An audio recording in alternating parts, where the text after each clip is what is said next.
मेरे प्यारे दोस्तों और भाइयों, हमारे YouTube चैनल ज्ञान का सागर में आप सभी का स्वागत है। दोस्तों, आज हम सीखेंगे घनमूल क्या है, घनमूल निकालने की विधि। तो सबसे पहले हम सीखते हैं घनमूल क्या है। तो घनमूल किसी संख्या को उसी संख्या से 2 बार गुणा करने पर एक गुणनफल प्राप्त होता है। गुणनफल संख्या का घन तथा स्वयं संख्या गुणनफल का घनमूल कहलाती है। यह घनमूल का चिन्ह है। अब दोस्तों हम इसको उदाहरण से समझते हैं। चलिए, कह रहा है किसी संख्या को उसी संख्या से 2 बार गुणा करने पर। चलिए मान लिया जाए हमने एक संख्या लिया 3। अब 3 को उसी संख्या से 2 बार गुणा करने पर, तो चलिए 1 बार और ये हो गया 2 बार। गुणा करने पर एक गुणनफल प्राप्त होता है। तो क्या आएगा? 3 त्रिके 9 त्रिक 27। एक गुणनफल प्राप्त होता है। गुणनफल संख्या का घन। अब जो ये गुणनफल आया 27, इस संख्या यानी 3 का क्या है? घन है। 27 क्या है? 3 का घन है। तथा स्वयं संख्या गुणनफल का घनमूल कहलाती है। यानी ये संख्या इस गुणनफल 27 का क्या है? घनमूल है। अब दोस्तों इसको समझते हैं कैसे। देखिए 3 का घन क्या है? 27 है। 3 का घन 27 है और 27 का घनमूल क्या है? 3 है। चलिए अब हम देखते हैं आगे। जिन संख्याओं का घनमूल पूर्ण संख्या में प्राप्त होता है उन्हें पूर्ण घन संख्या कहते हैं। जैसे जब आप किसी संख्या का घनमूल लेंगे तो आवश्यक नहीं है कि वो एक पूर्ण संख्या हो, दशमलव संख्या में भी आएगी। लेकिन जिस संख्या का घनमूल एक पूर्ण संख्या है तो उस संख्या को पूर्ण घन संख्या कहते हैं। अब जैसे मान लिया जाए 125। 125 इसका जब आप घनमूल लेंगे, देखिए घनमूल का चिन्ह क्या है? यही घनमूल का चिन्ह है। यहाँ देखिए हमने लिख दिया था। अब इसका जब घनमूल आप निकालेंगे तो आएगा 5। ऐसे हम मान लिया जाए 512, इसका जब हम घनमूल निकालेंगे तो आएगा 8। अब अगर 18 का घनमूल निकालें तो नियर अबाउट आएगा 2.62। अब यहाँ देखिए, यहाँ 3 संख्याएं थी 125, 512 और 18। तीनों के घनमूल हमने आपको यहाँ दिखाए। इसका घनमूल है 5, इसका 8, इसका 2.62।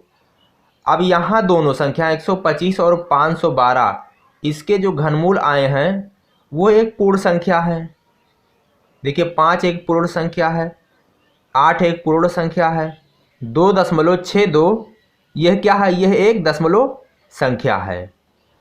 तो जिस संख्या का वर्गमूल एक पूर्ण संख्या आएगी वो क्या होगा? वो पूर्ण घन संख्या होगा। यानी यहाँ 125 और 512 क्या हैं? पूर्ण घन संख्याएं हैं, जबकि 18 पूर्ण घन संख्या नहीं है। चलिए अब हम देखते हैं घनमूल निकालने की विधि। घनमूल निकालने की जो विधि है वो गुणनखंड विधि है। अब इस गुणनखंड विधि से सिर्फ पूर्ण घन संख्याओं का घनमूल निकाला जा सकता है। तो गुणनखंड विधि से घनमूल निकालना, इसके जो कार्यकारी नियम हैं वो 4 चरण हैं। चलिए पहला चरण है दी हुई संख्या का अभाज्य गुणनखंड निकालते हैं। दूसरा, अभाज्य गुणनखंडों में समान गुणनखंडों के त्रिक बनाते हैं। तीसरा है प्रत्येक त्रिक से एक एक लेकर सबका गुणा करते हैं। चौथा है प्राप्त गुणनफल ही अभीष्ट घनमूल होता है। अब इसको हम एग्जाम्पल से समझेंगे, तो चलिए एक एग्जाम्पल लेते हैं। एग्जाम्पल है 216 का घनमूल ज्ञात करें। घनमूल ज्ञात करें। तो घनमूल ज्ञात करने के लिए देखिए क्या करना होता है, ऊपर हमने यहाँ लिख दिया है।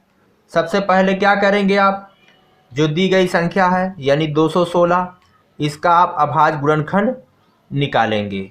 यहाँ देखिए पहला काम है अभाज्य गुणनखंड निकालना। तो 216 इसका अभाज्य गुणनखंड निकालेंगे। चलिए भाग दीजिए, 2 से कट जाएगा, 2 इक्कीम 2। अब इसको भाग देंगे तो 0 बार जाएगा, 2 शून्यम 0 और 2 अट्ठे 16। फिर देंगे भाग 2 से, 2 पंजे 10, 2 चौके 8। फिर देंगे 2 दूना 4 और 2 सत्ते 14। फिर 3 से कटेगा, 3 नवा 27। फिर है 3 त्रिके 9 और फिर आएगा 3 इक्कीम 3। चलिए पूरी तरह से कट गया। अब जो आया 216 का अभाज्य गुणनखंड वो है 2 गुणे 2 गुणे 2 गुणे 3 गुणे 3 गुणे 3। तो पहला काम जो था दी हुई संख्या का अभाज्य गुणनखंड निकालना, तो हमने 216 का जो अभाज्य गुणनखंड निकाला वो इतना आया। अब दूसरा काम करना है। दूसरा क्या है, अभाज्य गुणनखंडों में समान गुणनखंडों के त्रिक बनाते हैं। तो चलिए हम त्रिक बनाते हैं। देखिए यहाँ और ये तीनों, देखिए ये तीनों समान है, इनके त्रिक बन गए, और ये तीनों समान है, इनके त्रिक बन गए।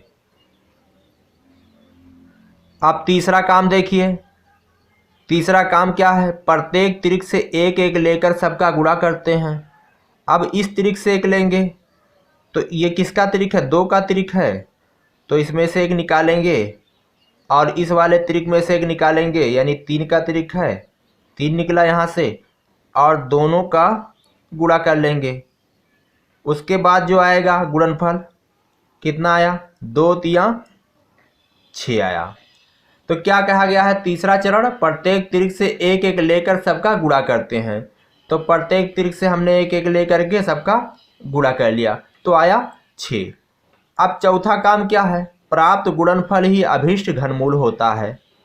अब जो ये गुणनफल आपको मिला है यही क्या है, घनमूल है। यानी जो आपका उत्तर आएगा, उत्तर जो आएगा 216 का घनमूल बराबर 6, ये आपका उत्तर है। तो दोस्तों इसी तरह से आप घनमूल निकाल सकते हैं। तो ये घनमूल निकालने की गुणनखंड विधि थी। दोस्तों मुझे आशा है कि मेरा ये वीडियो आपके समझ में आया होगा, आपको पसंद आया होगा। अगर आपको पसंद आया है तो आप लाइक करिए, शेयर करिए। दोस्तों हमारे यूट्यूब चैनल ज्ञान का सागर को आप सब्सक्राइब करिए। दोस्तों हम आपको मिलेंगे अगले वीडियो में। इसी के साथ कहते हैं जय हिंद, जय भारत।